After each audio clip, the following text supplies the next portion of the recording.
Good afternoon, everybody, or one person, or however many people happen to be in the room right now. Just getting loaded up. It's giving me a little bit of wonky technical issues on the YouTube side. Nothing new, but we'll get going in just a second. Dropping some links in chat here for everybody to be able to join us. If you guys are talking to your friends out there, tell them we're going live. Talking baseball on the Game Plan Show. Drop a link in the DFS 101. Drop a little link in the study group here. Let's get some people involved. Drop one in the basketball chat. We'll take basketball questions even though I haven't looked at the slate yet. Going to be writing about it as soon as we're done here, but have not gotten into the basketball slate. But happy to talk shop on anything fantasy basketball, anything fantasy cruncher, any questions you guys have. What I've got fired up for us today is some baseball talk, though. Going to be building some lineups using Fantasy Cruncher for the main slate. So we're going to take a look at that as soon as I take a sip of this. Solid. Delicious Jersey water. So, let's see. What are we looking at? All right, cool. We are looking at my blank lineup sorter.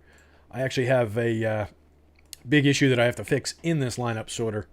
So what you guys are seeing here is something clunky that I built a couple years back where I was doing this way the wrong way. And we get questions about how do you guys build these things all the time. So we can take a quick look at this. I don't know if I'll build it all out on the show because I have to fix a lot in here. But what this used to be doing and what I have to fix, what it is doing and what I have to fix is it was taking a lookup of, this would be where I paste the export from Fantasy Cruncher. So it was taking that and it was doing a lookup of the player name with the number against the FanDuel sheet. But where that was jamming me up now is some of those name mismatches still are carrying through from the Fantasy Cruncher, from the FanDuel sheet, and not aligning properly in my if error searches against my name grid. So I really have to redo this where it's just pulling the pure name with what I hope still works across the basketball site. I think they do the same format. So this is the formula that we're going to update this to. And what I actually want to do while I crunch some lineups here is I'm going to just run one. Don't worry about not seeing this, guys. It's not important. I'm just going to grab one lineup just to see if that formula works for me. I think it will. And then maybe we'll mess around with the sorter. Maybe we'll crunch some lineups. We'll see where we land. We'll probably do both. We got time. Just grab this guy here.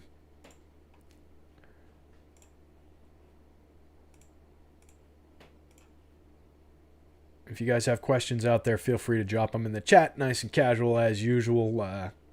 My usual approach. So I'll answer anything you got. We can talk Fantasy Cruncher, like I said. We can talk baseball, basketball, hell, hockey, whatever you guys want. Just let me know. Somebody might be about to yell in my window. My landlord's got guys coming by to do a lot of work around the house, or around the apartment building, I should say. And I'm on the ground floor. So instead of ringing the doorbell, people like to just yell in my windows when they're open, which is uncomfortable at best. All right, cool. So what that did, you can see the other cells all populated here as well from that lineup that I just dropped in. But these are doing it the old-fashioned way. So that's why it's not getting the right name from FanDuel for this spot, which was Wilmer Flores, which is kind of surprising. I don't think Wilmer's name has changed at all. So we're... Oh, you know what? It's probably searching against a full slate versus main slate issue. Maybe. Maybe not. I don't know. Either way, what we're going to do is change it to this formula now that we know that it works, so that it's just taking... What that does is it just takes the number off. Right? It's saying grab me everything to the right of when you find this text. Right? So it's a multi-stage thing. So what it's doing is finding the colon in where that number is. Nicola, this is kind of a mixed bag of a game plan show. We're going to be looking at MLB lineups and talking baseball, but I'm taking basketball questions, talking basketball as well. That said, I haven't really looked at the slate, so don't ask me any either ors. If you want to talk basketball, let's make it a little high-level strategy type stuff, because I don't know the player values for today. I'll get into that after we finish this show up. So what this is doing is it's looking for the colon in the player number, right? And then it's cutting everything to the right of it based on that, right? And it's returning that value over here. So that's why we're getting Zach Plesac. Everything to the right of the colon is the player name. So we want to replicate that across all of these, and we're going to fix a lot of our issues there. We should see Wilmer Flores pop in there because now it's not doing that search. It's just running that against the player numbers.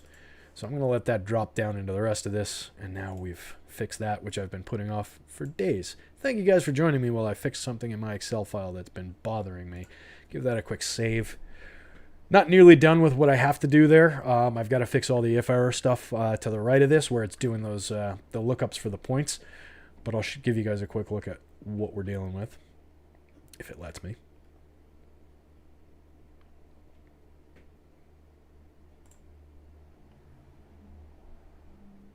Come on. It's just a local save. Shouldn't be this difficult. There are way too many tabs and lookups and references and all kinds of nonsense in this file. That said, it shouldn't be taking us this long.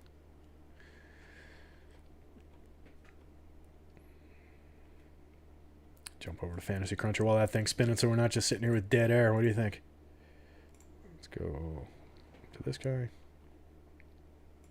Instead, we're showing a blank screen. How about that? So I just ran that off the top. I didn't actually even set Fantasy Cruncher for the correct slate, so we'll drop this down. This is important apparently this year, guys. If you're running Fantasy Cruncher Pro, a lot of people have been asking about it. You see you're not returning the ownership numbers there, but after we selected the slate here, which will happen eventually, now you can see we've selected the slate, so the ownership numbers are populating. A lot of people have been writing in asking about that. I'm sure a lot of you guys know, particularly people behind the paywall probably already know, but we are a different site than Fantasy Cruncher. So anything that gets like too deep technical issues or anything like that, you have to turn toward Fantasy Cruncher's support. But we're always happy to talk shop around the how-tos and everything of Fantasy Cruncher. And that was one that's come to our attention recently, so that's how you get your ownership back in there. Ignore, oh, you guys can't see this one actually. I'm getting lineups from a different fantasy website just because they're very good at posting the full lineups. Something we're working on adding at a certain point sometime in the future. We're going to have that feature. But for right now, we are, I think we all get them from the same place. So it's not like it's a big secret. It rhymes with Fantasy Crabs. So come back over here. Let's pop over to my lineups here. Just kind of doing a tour through all of this stuff. All right, so here's where my lineups go. And I'll show you guys the formula to strip off, since we're here, to strip off the naming conventions from that other site. I go to the main slate here. So what I'm doing in the window you guys don't see is just copying the posted lineup now that we've got the confirmed lineup for some of these later games. Just scroll. So this is a lineups page that I built out, and I've actually got, I'll show you real quick. I've got my projected lineups that are static, and I replace these from time to time. So if you're seeing any players that aren't on the teams, that just means I haven't replaced that lineup with this year's version of it yet.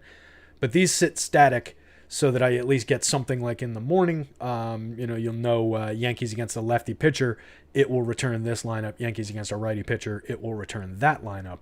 And then as they get confirmed throughout the day, I drop them onto this tab, which overwrites on my overview. It'll overwrite and it'll return, once it's confirmed, it'll return the confirmed lineup in there instead of the projected one. So that's just what we're doing. I'm going to drop a few of these in so we're working with the correct lineups. So we got the Angels. Bounce down here, and we'll paste it in. So this is pasting in the lineup from that other site, and you'll see it in a half a second. Instantaneous. So you can see, like David Fletcher here. Let me make sure you guys can see. Yeah, so you see up top there where it says David Fletcher in the window. So this is what it got pasted in there as. So we need to remove the positioning, the salary, all this stuff. So if you guys are looking to build something like this, this is the formula that you want up here at the top. If error trim, right, we're returning a 0 for when there's nobody in that lineup spot. National League teams in the 9th spot, for example. So what this is doing is similar concept. It's finding the dash in that Fantasy Schmab's name, adding 2 spaces because it's just how it's spaced out, then doing finding the other dash, and then trimming us off so that we're just returning the player name, because otherwise we would return the player name plus all that Fantasy Schmabs data, and we wouldn't be able to search it against anything from statistics from Fangraphs or Baseball Reference or any of these other sites. So that's why we do what we do there. I hope this is at least helpful and interesting for some of you guys. If it's boring and it's just irrelevant to anybody, let me know that in the chat too. I'm happy to change topics and switch gears, but this is also just helpful for me to catch up on the day as we go through this stuff, and it helps me look at the lineups so that when we build them, we can kind of talk about them. So I'm just dropping a few more in here. Same process you guys just saw. Don't sweat that you can't see it. Doesn't really matter.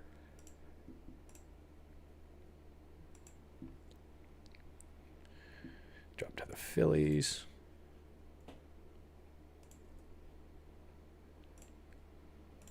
Just a few of these to go.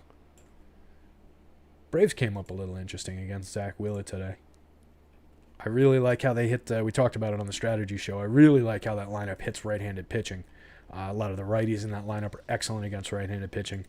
They came up a little light in the power in the home run model in the power metrics, so I'm curious to see that. The other team that did for the early slate as well, I posted it in Slack earlier today, is the Yankees. I was very surprised. They came up a little light in the power department. I love the stack. I love the spot for them. But I was surprised at how they rated out in my home run model, in my power metric. And it's not like just because Judge isn't there, we've got tons of power in that lineup anyway. But they were graded down a little bit, which surprised me. So just dropping the Reds lineup in. This is the last one. So we're working with like half projected lineups, half confirmed lineups here. So like I said, I've got Cruncher loaded up. This is FanDuel stuff, by the way, guys, but it's all, applicable across sites, I think. There it is. Data upload. So what I'm doing here is just, this pulls all my data from my formula that I have to calculate an exposure cap to the formula that I have for randomness, as well as a player projection for each guy. And what I have to remember as I do this is to also load the pitchers because they're on a separate tab. And I didn't do that yesterday, and it almost really screwed me up. Fortunately, I had Alex's projections to save the day on that, so it's not like I was using Fantasy Cruncher's projections. Not to bring down the projections of our great partner, Fantasy Cruncher, but they're the optimizer site, and we're the projection site. All right. We'll drop some of this in over here. A little low-key Friday.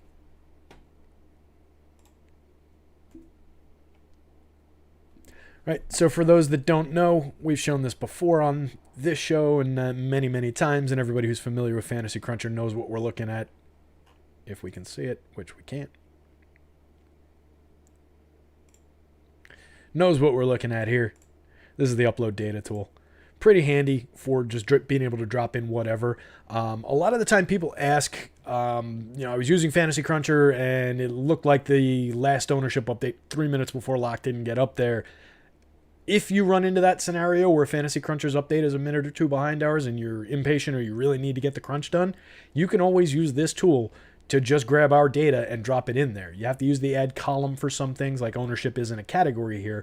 But if you use the add column, you can drop your own ownership category in there and it'll just be, and grab it from the site, plug it in, and then just make sure you're using that one. So name it something else and like name it A ownership so that you know which one to use.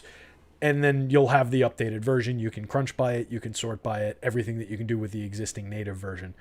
So just handy to get out ahead of things if there's a few minutes delay. Sometimes that happens. They do a pretty good job of pulling our projections after we've updated though. Okay, so now we're all loaded up here. Got our we've got our projections, our randomness, all that fun stuff loaded up. And okay, we're there. So we're jumping into the advanced options. I like to run it with 3 uniques for baseball. I do not set a salary floor. I do use randomness, which, like I said, gets pre-calculated in there based on a formula that I have. It's okay. I'm using the traditional randomness, not the pro randomness, which is on the bell curve. For baseball, I think the bell curve one is probably better than what I'm doing. I like the one that I'm doing with the traditional randomness based on standard deviation, to create a plus and minus for the player, better for the basketball version. But I think I might end up jumping to the pro version for randomness purposes later in the season, or maybe today, who knows. But it's something I definitely want to consider because I'm not sure that my randomness works all that well here. I mean, it works certainly to get very random lineups because I use pretty heavy randomness, but I think there's a better way to do it to get better results, I guess is what I'm saying. It does work, but it's not exactly where I want it. So I need to upload the pitcher data. Let me just grab that over here. You guys have seen my dashboard before. I showed it just a minute ago. This is what I'm looking at during the shows. This part of it, direct ripoff from our pal Josh Engelman. This part of it's just pulling 2020 and 2019 stats.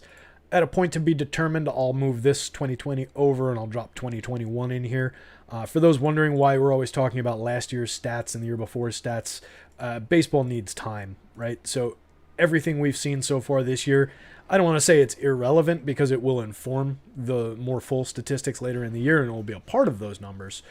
But anything we've seen in a week-long sample in baseball can be, basically ignored for more concrete, more complete data, which is why we're always talking about, hey, this guy did this last year before he did this. We want the full sample size. Baseball just takes time. I'm dropping our pitcher projections in here. This is another spot I got to build a better mousetrap. Too much in this baseball model over the years. I've just been like, I'll deal with that later. I've got to fix that. And I just kind of tolerate a bunch of weird stuff out of this thing, which has been dramatically exacerbated by those changes that I discussed last time around that Fangraphs made to how they use the team abbreviations. It's been a fun exercise in fixing a bunch of naming tables. My naming tables are a total disaster right now. So we're not getting a projection for David Phelps. I don't really care. Is Phelps going for Toronto today? No, it wasn't what I had.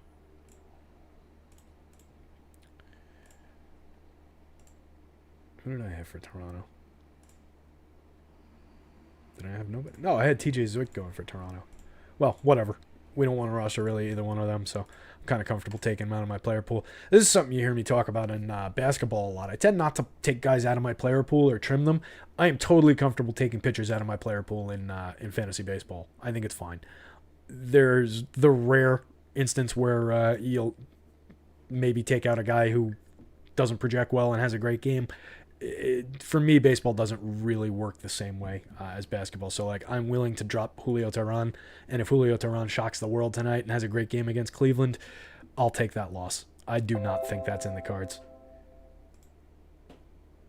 Yes, got to get this win. You just you pinged me and said yes. I'm not sure what you were saying yes to, buddy. Maybe the question about whether this was interesting and useful. That would be nice. So yeah, like I was saying, I'm willing to take guys out of the player pool here. Widener, I just don't want to pay $8,000 for him. I don't think I'll ever get to him. He's only got an 18 projection here.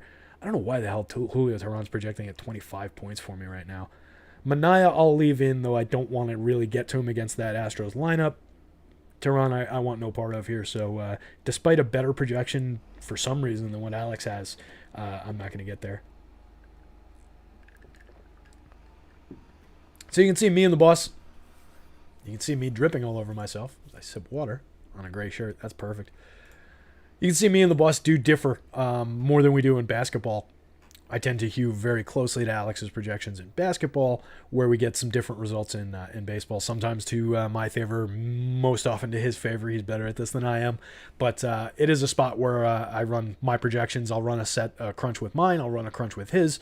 I like to get to a broad base of results in baseball, so that's why I'm kind of comfortable letting my projections fly, even when they're pretty extremely far apart, like McCullers here.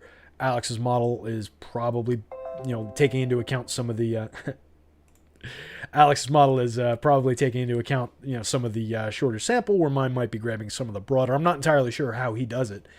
So he's got a lower projection on a guy like McCullers, lower projection on Tyler Mahle. I really like Mahle in this spot, but I know Alex is very strikeout heavy, and that Arizona lineup is pretty good at not striking out against right-handed pitching. So I expect that maybe he's got a lower strikeout projection on Mahle, and maybe that's where some of our 6-ish point difference comes in there. You can see we're basically right on point on Plesac, who we've got a nice sample line going up against those awful Tigers. Did we can't have projected for the exact same projection for Joe Musgrove, did we? Nope. Why did Musgrove not load? That's weird. Let me just bear with me here, guys. Not sure why Joey Musgrove didn't load up, but he's my highest projected pitcher of the day. I got him a little higher than Alex does. Again, boss will probably be right. I'll probably be regretting it later in the night, but I'm a big, unapologetic Joe Musgrove is a good pitcher supporter here. There we go. I don't know why that didn't load. That's weird. He was in there. I think we got everybody else here. So yeah, anyway, I'm well ahead on Musgrove, which I am very happy about. I like that. I think that is a good projection there. Pretty close on Haney, Morton, some of the also-ran guys. We've got a difference on Zach Wheeler, which is an interesting spot for a difference of opinion. Could be a critical spot on the slate. He costs 10.5, which I think is absurd to pay for Wheeler, but that's not what's impacting the projection here. This is mostly about the Braves and their ability to hit right-handed pitching, I think. So they're getting a pretty good negative mark on him for the team that he's facing, which is interesting. Alex clearly in his model seeing it a different way. So I'm interested to see how the pitching shakes out as well with Alex's model there, considering the price tag on Wheeler. I don't expect we're going to get to a lot of them. I'd be surprised if we got to around the field. And then for pitchers, I do set randomness. I usually use like 25 or 35% just to give it some shimmy. Might go down lower than that depending on what I'm getting. But I look at it more to just create some differentiated lineups from one another and get a broader sample than I do to really worry about the math of it. And then on the exposures, I do like to, I'll line this up with our top starters tool, and then I'll line it up with my projections and Alex's projections kind of right here in Fantasy Cruncher and set some individual exposure caps for each of these pitchers based on what I'm seeing here. I'm going to do it just kind of clunky right now without pulling up the top pitchers tool. Actually, you know what? You guys are all behind the paywall. Let's see if we can do this without bogging us down too much.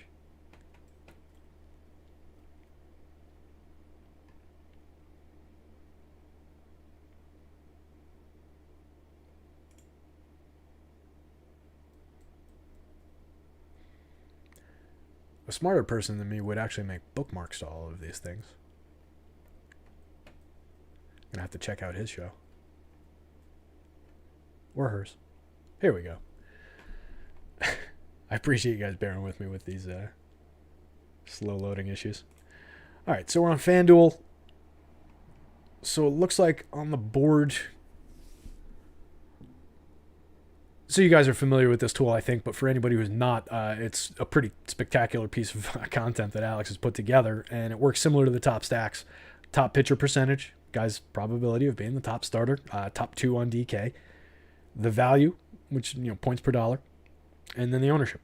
So you can kind of gauge, he's got a 12% chance for Zach Plesac of being the top starter, 19% ownership. He's probably a little bit over-owned if you're just doing a simple subtraction-based leverage. So we start looking for guys that have the inverse of that, where their probability of being the top starter is better than where their ownership is. And it looks like today we're not really landing on that. Tyler Mahle is interesting. I mentioned him before. Really like the spot for him. We talked about him on the strategy show, and he's coming in around level. And that appears to be one of the better spots until we get down to Taylor Widener. At a 6.9% probability. Maybe I will give Taylor Widener a little bit of run. I hate the 8,000 price tag. I wrote up Cincinnati as a stack. I'm getting great power marks on them. I don't love that spot. But to illustrate the example, 6.9% probability of being the top starter, only 2.2% owned. So that's the type of spot we're looking for, just maybe not the right guy for it. I don't know that I love that spot. But we'll allow for it at least in crunching because Alex is getting better marks on it than I am. So I did leave Widener in. When I use Alex's projections, he might come up, although I'm skeptical about it at the price point. All right, so thinking about some of those popularities, and this is what we're getting here. We know Plesac was the top guy. I'm willing to roster Plesac around the field. So this is kind of how I make these decisions. And again, this is a little bit of a clunky version. Whoop, that's not what I wanted to do. We'll roster Plesac like around the field, I think. I like the spot for him. I want to get out ahead of the field on Molly, who we had at like level. So level is about as good as we're going to get on this slate. If he's 10, I'm going to let it go to at least 25. And I'm comfortable with that mark on a good pitcher. And it's not that 25% Molly will land in the entries. It might be more, it might be less after we sort some of these things out. But that's kind of where I want to capture him in some of these crunches and let more of him than what the field is looking at get into these lineups. I think he's in a really good spot. McCullers, 94. He's also at least relatively close to level in terms of his ownership and how much it exceeds his probability. And you can see all these top guys are within 2 percentage points of, so it's a relatively flat slate. It's not like we've got a couple extreme standout apex aces. 12.5, I think I'm willing to go higher on McCullers as well. I'll drop him in around 20. Let some more than the field come in on him as well. You know what? 20 is all right. Because I do love Joey Musgrove. I don't want to leave room for him. 12 and 18, so the field's getting to him a little bit more. Low value number, of course, given the high price. But if the field's going to be at 20, if the field's going to be at 18, I'm going to allow for 25% on Musgrove as well. So we're going to consume a lot of our pitcher ownership just between these guys, and that's where our randomness comes in. And when I see a flat slate, I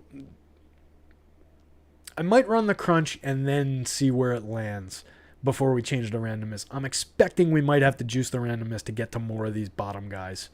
I'll take a little bit of Heaney. I don't love the spot for him. I think those Toronto bats can get to him for a little bit of power based on where I'm seeing. So I'll take Heaney around the field. And I'll probably do that with the rest of these guys. I'll take a little bit of Morton. I want less than the field on him, but I'll take around the field. So we'll let that stretch to 15. Manaea, 0.1%. So that's interesting.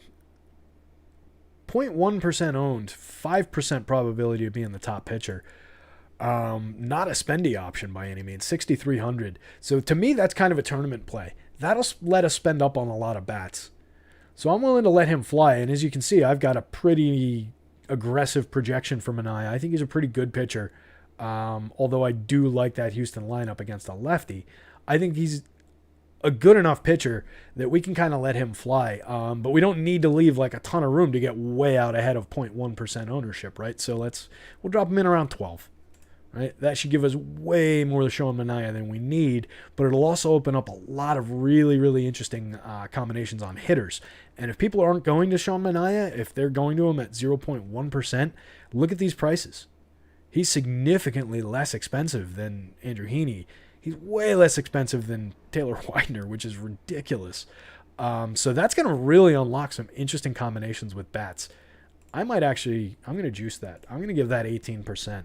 Again, we're not looking to roster Sean Manaea at 18%, but across these crunches, I want to see a lot of examples of what combinations that can allow for.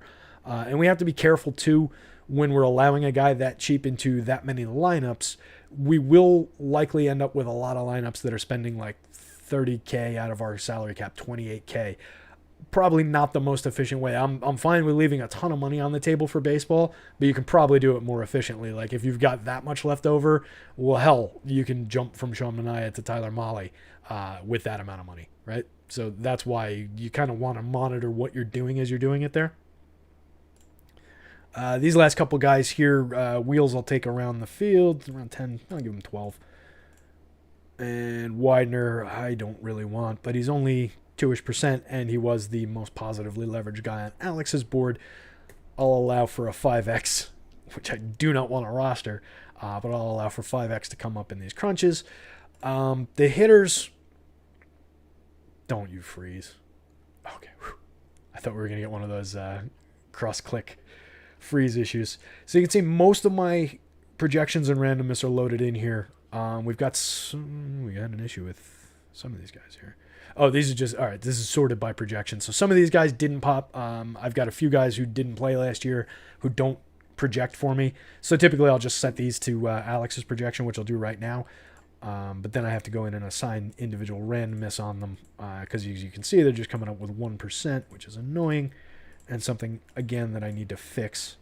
But this is something I don't mind doing as part of my process because it allows me to actually sit here and look at each of these lineups. It's just difficult to do. Why? The reason I need to fix it is for being on shows. Because when I'm on shows, this is impossible to sit here and do. So right now I'm just doing this all clunky just to get these guys to be available for us. So don't worry about the numbers that I'm putting in here. These will jibe basically with, you know, the ownership that we're seeing here. Getting 20s and teens in these guys. So those guys are, the hitters are all set basically. Something I'm not sure everybody knows in Fantasy Cruncher, if you sort by batting order, it will eventually sort by batting order, right? So we've got all the ones, et cetera, et cetera. And then you click team, which is over here because we scrolled over. If you click team after that, it will leave each team. It'll sort by teams alphabetically, but it'll leave them in the batting order for you, right? So now we've got Arizona 1 through 8, Braves 1 through 8, right? So each team in order alphabetically, but also by their batting order. Kind of handy when you've got to pull some guys out. And this is another thing that people have been asking about a ton this year. In FC's update, they added this. I think it'll prove to be a good thing because in the event that they're not able to update lineups quickly enough for a change like Gio Urshela scratching this afternoon, we've now got bench players available to us. But to get guys out of the lineup, you have to remember to click this little show bench guy here, and it'll drop these other guys in. Don't know if we have a good example of it right now because I think we don't have enough confirmed lineups. So what it'll do is it'll show the guys who are removed from the player pool who aren't in the lineup. So if you need to make a change like that, that's where to do it. But more to the point I was making, when FC does update these lineups, they don't automatically come out of the player pool all the time anymore. So it's really important to leave this checked and make sure that you're pulling those guys out. Otherwise, they will appear in your crunches if you have a projection for them. If you're like me and you just upload mass projections, including for guys who may or may not be playing, that could be a problem. That was a problem for me a couple days ago when I discovered that. All right, so we've dealt with that presumably in this crunch. And again, this is going to be a little clunky because we've got so many unavailable lineups, and we might have gotten a few more of these. All right, so I'll just run off 150. Oh, no, I won't. See? Sometimes you just got to slow down and think through the process. We didn't put the stacks in. The stacks tool. We've gone through this before, but it's worth repeating. Something people ask about all the time. How do we use it? I like to set one up and then use this little guy here, which is the clone stack tool. It's pretty handy to get it exactly the same. So if you're going through, particularly if you're going through a lot of these, like we're like, all right, let's say I didn't want the bottom 3 hitters from some of these lineups. You can take them out. You can tell it which positions you want in the stack. I always leave pitcher excluded, by the way. So you can really get into this and fine-tune exactly what you want in the stacks. I leave it pretty broad. You guys have heard me say let the optimizer optimize in the past, and I consider that the case for baseball as well. Even though our goal for baseball is not necessarily optimizing to the highest projection, more to highly correlated, well-built lineups, but the tool still does it better. So what I want to do here is set a broad exposure. And something to keep in mind, if you're building like 4-4s, let's say, if you put 15% here, this is going to give you 15% for all of these. And then if you use the clone, or even if you don't use the clone, but you put a second stack here, and this one's also at 15%, that's going to leave room for you to get, let's say, the Angels to 30%, the Indians to 30%. So a lot of people ask that as well. If I put 15 in there, why am I getting teams 30? Well, because it's using 15 twice. Pretty easy to figure out. So if we set that to 8, now we're going to max it at like 16%, which is around where I want to be for some of these. And we would get beyond that when we combine all the crunches and then do the sorting process and go through all those things. We'll get both above and below that 16 mark, but that's around where I want to be when I dash off these crunches. It gives us a pretty good spread. I've been using 2 as a max gap here, even with 4-player crunches. On DK, when you're getting 5 guys, I don't think you need to sweat the max gap so much. 5 guys is a big swath of a baseball lineup. But when you're at 4, you can still get something wacky like 1, 2, 3, 7 if you're using the 3 gap, which isn't terrible, but it does leave a lot of room for negative correlation. Leaves a lot of room to get down to a bad hitter as well that just gets pulled in by virtue of being a part of that stack. Doesn't truly wrap around to the 1, 2, 3. Doesn't truly correlate to the 3 on the back end perfectly well. So I think using 2 for 4-player stacks on FanDuel makes some sense. If you compare it down to 3-player stacks, you could go to 1. You could go to none. I think none is a little too straight line. On 2-player stacks, if you go that route, if you're doing like a 4-2-2, I think it makes some sense to do a no gap and put 2 directly next to each other's. At worst, maybe a 1 gap and put, you can get to a 1 and a 3 that way. So again, I'll leave these a little bit broad and let it fly. Sometimes I'll take teams out of here if I think they're just in a terrible spot. Usually I'll leave everybody in, take what I get, and work with it from there. So I think I've gotten everything taken care of. Wow, did you guys see me just spit all over my monitor? That was disgusting. I don't think I have a rag in here either. We'll deal with it later. Nice excuse to clean the old monitor. Here we go. We're getting some lineups. Ooh, I like that one off the top. Look at all those Indians.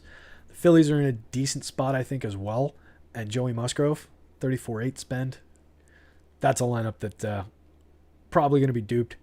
Let's see. Well, what's in there? Andres Jimenez in there as a wraparound to the top. Interesting. It immediately went to a 1-2-3-7, of course. Didn't I set both of those for max 2?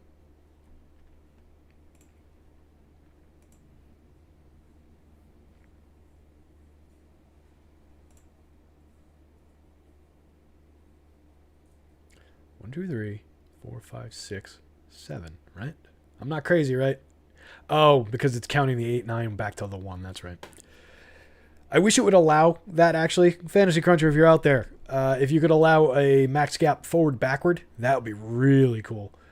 Because that's why we got that 1, 2, 3, 7 there anyway, guys. And I forgot about that, actually, when I was talking about it, when I was thinking about it. This 7 wraps back around with 2 gaps to that 1, 8 and 9 in between. So you will get 1, 2, 3, 7s if you run it with 2. So in order to eliminate that, you have to pare it down to 1, which is probably a little dramatic. I think I like it better at 2, even if we're getting 1, 2, 3, 7s. Something to be aware of, though. Interesting little quirk there. Ryan, 7-1 only has 2 players in between. Right. And I had it set for 2. I think you're telling me that, not realizing that I just realized it. So, yeah, maybe the video stream will catch up with whatever. I don't know. But yeah, Ryan, that's exactly right. That was why we're getting that. Right. So that crunch stopped because something popped up in there. I think a lineup update dropped, but we won't worry about it. Let's just run a new one. Hopefully this one will run in full. But I think you can see, we're getting our 4-4s. We're getting some decent looking lineups. Like the looks of this one. Angels, I know Greg really likes the Angels today. I love the spot for them. I think they're going to be really chalky. Same with the Indians. Both of them are going to be super duper chalky. I really think that the Indians in particular are in a killer spot going up against Julio Teheran. I'm pretty sure I could hit Julio Teheran at this point. I couldn't. No way. But I think it's a great spot for them. But it's just going to be difficult to get to them in ownership constructions where you're not getting super chalky. And I talked about this a little bit in the... Oh, could only find 12 combinations. That's weird. So that's why we stopped before. I thought it was a lineup ownership update. So I might be a little tight on our 8 percenters. I forgot it's only a 6-game slate, not like a 7 or an 8. So we'll just stretch this a little bit. This is what you do. This is a give and take to it. All right. So we do want to get some distribution, but we do need to leave enough room that it can build some lineups. That might get us there. Well, actually, probably not with only... I should actually think about this before I do it. I actually have a chart that was also stolen from our pal Josh Engelman, where he broke this down years ago. I don't know if he even has it anymore, but he broke down like a chart for like the optimal size to do with these percentages. Not even sure, honestly, what the hell he based it on, but I still have it. So I don't think this 12 that I'm using now is based on it either, but it's somewhere around that. So I just want to give it a little bit more room here, and we'll build out some lineups. Oh, so what I was saying about the Indians, if you look up and down their lineup, in a lot of cases, you get Cesar Hernandez without a ton of ownership on him. And he's a guy who's effective. He hits out of the 2-hole. Typically, when he's not getting a ton of ownership, he's a good way to differentiate your lineup.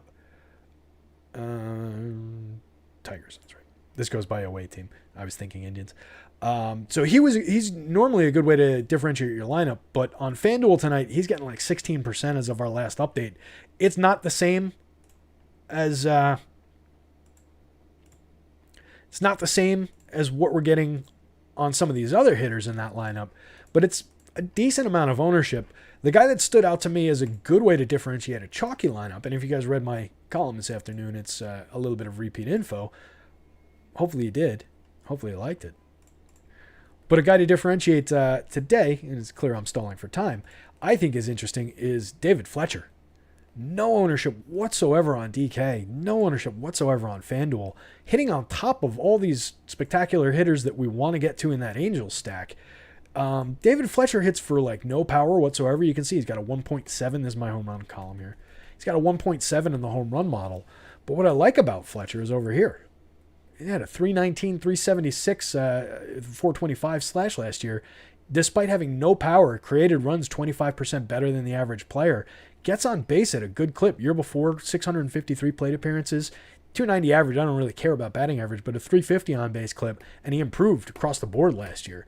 So that's a guy who is not expensive. 2,500 on FanDuel, 46 on DK. All right, he's expensive on DK. But 25 on FanDuel is a bargain. Nobody's going to be on him. And he builds in really well with Shohei Ohtani, Mike Trout, Anthony Rendon, Jared Walsh. I like him better than Justin Upton, despite him being completely bereft of power. I like him better than Justin Upton at 9.3% ownership for more money on FanDuel. Probably like Justin Upton and his power for less money on DK, even though he's at more ownership. So I just thought that was an interesting little quirk in the Angels lineup today. But you can get different both with Upton and Fletcher on both sides of that Angels lineup, where I don't think the Indians offer quite the same thing. So I think I prefer the Angels stack out of those two today.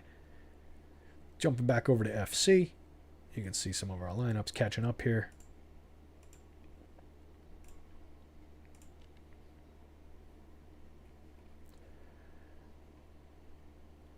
Grinding away. I'm just going to stop this at 40. We're not going to have time to go out to 150. Come on. 41. All right, 41. Man, now these populate. That happens all the time. Does that happen to you guys? Is that just me? Where like you're done crunching everything out. You're like, all right, I've been crunching with these other lineups, but I think that I know what'll be in there. Invariably, when I'm done with it, that little update pops up and it's like totally different lineups. Happens every time. So I'm sure everybody in these lineups probably not playing today. But regardless, so we can jump in here, take a look at our stacks. If you guys don't know about this, I'm showing this, right? The top, yeah, the stack distributions. I like to use this particularly when I'm on shows and I'm kind of doing this on the fly in here. It's super. We still haven't stopped. 44 lineups now. All right, cool. So you can see we're getting to a ton of Cleveland. We're getting to a ton of the Angels. Ton of Atlanta here. All these teams are spiking up in that 24% because we gave it 12 on either side. So that's a spot where I might run the second stack with less.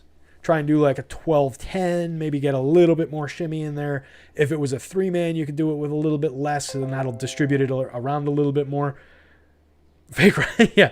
Had to hit refresh and recrunch like 5 times yesterday. Yeah, I'm with you, buddy. That's exact same experience. That's always part of the fun, and particularly in baseball, that crunches a lot slower. Like you don't see it clip out those lineups as fast as basketball. So yeah, if you're coming in before lock, that can get really, really hairy and make the whole heart start beating a little bit if you got to recrunch right before lock. Fortunately, with baseball, like we do have a lot of times where we're dealing with games several hours later that we still know what the lineups are going to be, so we can kind of anticipate and move things around a little bit better than in NBA, where it's not like crazy slate differentiators coming out with breaking news. So it's a little bit gentler from that perspective, but yeah, it's every single time a lineup changes. So normally I would run these. I run my set of 4-4s. I would run a set of 4-4s with Alex's numbers. I would run a set of 4-3s with my numbers. Set of 4-3s with Alex's. I might get in there and get a little bit wild and run some 4 only nakeds. I might run some 4-2-2s. 3-3-2s, whatever the case may be. You can dabble with different constructions. There's nothing wrong with it. To me, 4-4s and 4-3s are still the way to go. I know we do see a lot of instances where, hey, this guy won and keeps on winning with a 3 and then let it fly and all these different things. I still believe in stacking and full stacking. I think it is the right way to go. It is a better expected value experience than trying to bullseye some of these guys with dart throws, even when you're putting it together with Alex's projections, even if you're looking at like my home run picks or my home run. I sound like such a dick. Even if you're looking at like all our data from the site, and like even if I was going by my home run picks, I'll say it's just easier than trying to bullseye those guys. You can do it on some slates, and you do see guys winning that way, but it's just a better approach, better process, better chance at winning overall and in the long term. Anyway, going back to the stacks, I like to look at these. I do like to see a little bit less of a giant cluster of the chalky teams up here in general, but this is fine for our purposes here, and it is getting to the best teams of the day, in my opinion.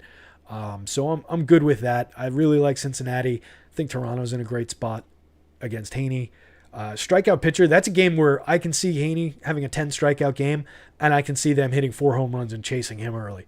I have no idea which way that one's going, but if I'm taking a slant, I think it would be on the bats side of things. Let's see how much Haney we ended up with. This is another spot to check frequently. So let's actually explore that, because we did look at the individual pitcher ownerships. So we got out to 25% Musgrove. We got our 20% McCullers. We're a little under where I want to be on Tyler Mahle. I'm good with the 18% on Plesac because he's going to be chalky. 9% Haney, 7% Morton. So we didn't end up with any, and this is only 44 lineups, so this again would be better distributed in a full sample. But that's kind of how I like to look at that and then think back and compare to the leverage marks and the ownership caps that we set and see where we want to be. So for now, I'm good with this, especially for our purposes here. Back on the stacks, I showed this the last time we all talked, but I like to get into this as well. I wish you could stretch this so that you could see this a little bit better. Okay. So I like to look into the combos, right? So not only, all right, we're getting a ton of Cleveland, we're getting a ton of LA, Atlanta, Cincinnati. How much are we getting them together? How much are we getting to, the chalk teams together? And is that a viable construction? Is it getting us to terrible pitching? You can start to look through some of those things. So like I mentioned, Cincinnati was a team that sticks out to me. They're kind of mid-range in ownership today, but I really like their power upside today. Toronto, similar story. In that mid-range where I think we might be able to get a little bit of leverage. Check the top stacks tool, which I don't have open for those marks, and to see, again, it changes through the day. So you can see how leveraged we are and all those things in the top stacks. But I like to pull these up just to see what pitchers I'm getting, and we would, again, have more of a sample if we let it run. But I'm good with all three of these lineups. I think they look pretty solid. Get in the middle of both lineups here with a little bit of a differentiators. Like Tyler Naquin snuck into the 6th spot there in that Zach Plesac lineup on the right. We get a very solid little... Naquin in this one as well. Very solid little construction here. I really like this one with the 2, 4, 5, 6 projected Teoscar, Lourdes Gurriel. Vlad Guerrero, I love both as a one-off and as part of Blue Jay stacks today. Wrote him up in the new little piece of my column that I'm calling One-Off Island. So grabbing a little one-off guy. But I think the Blue Jays stack pretty well today. And as you can see, they stack in together with good pitching and another lineup that I really like. This one is super solid as well if you're a Lance McCullers believer today. Nothing to dislike about that lineup whatsoever. So I like all three of these. I would play all three of those. Little Oakland and San Diego. We only got one of these, but we got it with Mahle. I like that. Olson's questionable today. I think he's not going to play, but I'm not sure. Little wraparound with Elvis Andrus. Wraparounds are good. I talk about wraparounds probably more than anybody. I think they're an interesting way to construct your lineup. It's important to bear in mind that when you go down to that 9th hitter, it becomes a situation where you're potentially sacrificing a plate appearance. A little bit safer to do it with an away team because you do get that guaranteed 9th. If you're doing it with an 8-9 hitter from a home team, now you're really potentially paring down your plate appearances. So it's important to bear that in mind.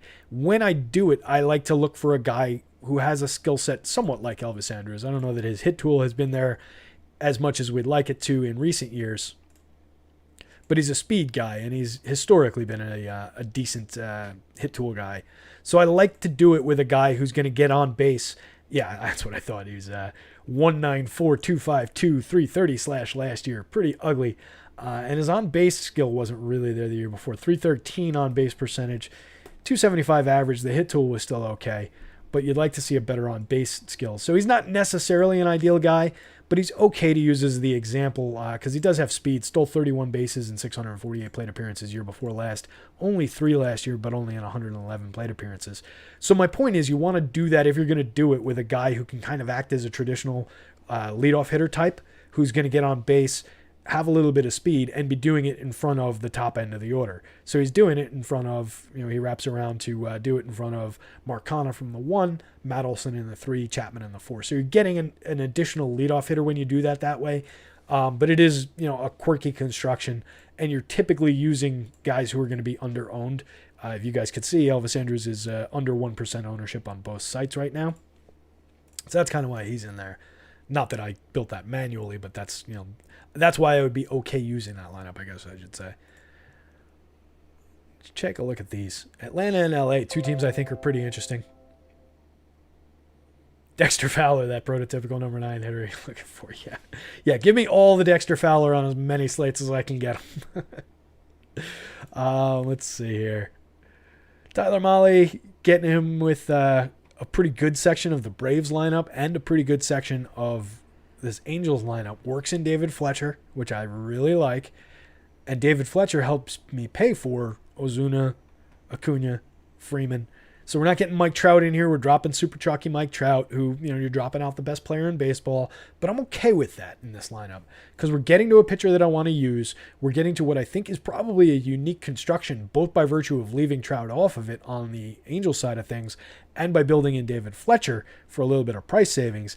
And you're still getting superstar talent here by going to Acuna and star level talent. So you're probably getting a higher star caliber lineup if we want to look at it that way, by dropping Trout here, by dropping the best player in baseball of his generation. I know it's difficult, but I think Ronald Acuna has a good shot anyway of being the best player of the next generation. So love that kid's skill set. He's going to come close to a 50-50 season before he's done. So I think that lineup is super interesting. Right, so these are kind of the things that I'm looking for as I'm building these lineups. I know we didn't get too process driven today, too super into dropping them into that filtering table. And that's kind of what I'll do, especially on a day given time. Like today's my last show. I'm going to knock out the NBA article, and then I'm going to actually spend some time with my baseball lineups tonight. So I'll pare this down in Fantasy Cruncher to a big pool of lineups that I like, that I think are good, viable lineups. And then maybe I'll drop 300 of those in. I'm not going to go team by team, lineup by lineup like this across 300 lineups, 500 lineups, whatever it is. But I'll get a general sense of, all right, these teams stack well together. Let me grab all the versions of that, throw it into the sorting table. Let me grab all the versions of Cincinnati and San Diego. Let's see what that looks like. Woo! 34-8 Cincinnati, San Diego with Lance McCullers up top. I like that. I love Jesse Winker, by the way. I mentioned it in my column. Go check out my article for Jesse Winker across, I'm going to try and remember it. My qualification had to be hitters with 150 plate appearances or more last year because he didn't quite qualify. But across hitters with 150 plate appearances or more last season, Jesse Winker ranked 4th with a 49% hard hit rate. And he was immediately behind Fernando Tatis, Ronald Acuna Jr., and Corey Seager were the only 3 players ahead of him in all of baseball in hard hit rate last year. He is a star in waiting, that kid. Really, really like him. So I love the fact that we can get him sneaky at 3,100. He's confirmed in the lineup, but he was wearing a Q-tag most of the day. He's still got it over here. Hopefully that drops him out of favor for some people. I really like this little stack here for the Reds. I would be inclined to see if this 200 savings gets me to either a one-off that I like better, or Nick Senzel, who I really like, is not playing today. So there's probably not a better red to drop in there than Naquin, and I'm sure Naquin won't get an extreme amount of ownership. And then you can see we're getting McCullers, who I like here. I know I was winding down and then I just jumped in, but this was worth talking about, this lineup, and Jesse Winker. So we're getting an interesting little configuration of Padres in here. I might see if this 200 spends a better way if I drop to a different pitcher. Like if we change this to Tyler Mahle, I don't know that there's a Padre that I want to pay up for, but maybe we pay to get to a wacky one-off like a Guerrero. Although that would, well, we'll see. So you have room to work, I guess is my point. Between the 200 savings, and I'm fine with rolling this out at 34.8. I'm fine with rolling it out at less. But if you wanted to change that to a Mahle, go with a 5-man there and work in a one-off, you could do that. See if you can find some interesting ways to put that lineup together. So really like what Cruncher's coming up with. I really like the way that some of these high-end teams that aren't the chalkiest teams of the day are stacking together, like these Reds, like some of the Braves. So get in there, and I really encourage you to spend time actually working within the tool and not just grabbing whatever Fantasy Cruncher spits out in the first 300 and trying to enter those. Really get in here and mess around with some of these lineups, and I think it'll go a long way toward building really good lineups. With that in mind, fellas, I appreciate it. If I missed any questions, I wasn't checking the YouTube as frequently as I usually do. Double R, what's good? Hey, buddy, what's good with you, man? Things are good for me. Doing what I love for a living. It's not too bad.